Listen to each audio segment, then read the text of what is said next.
So the next day, Imam Shafi comes in the halaqah of Malik, and again, Imam Shafi does some crazy things. Imam Shafi couldn't afford ink. They used all their money to get to Medina. So Imam Shafi during the lecture is going,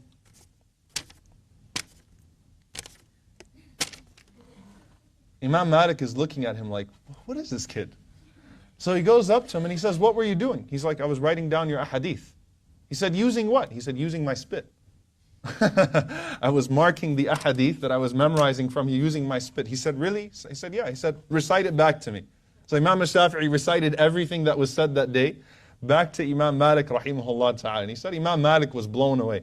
So Imam Malik said, you memorized the Muwatta, right? I said, yeah. He said, read it to me. So he said, I kept reading it. And Imam Malik said, read more. So I kept reading.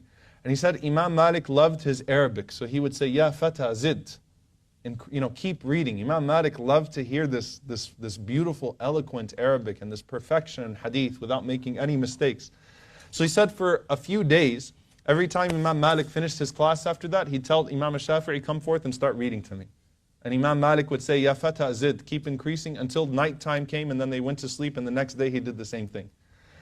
So Imam Malik rahimahullah ta'ala fell in love with Imam Shafi'i, and Imam Malik said that I have never had a scholar more brilliant and who had more fear of Allah subhanahu wa ta'ala come to me as a student than Muhammad ibn Idris al-Shafi'i.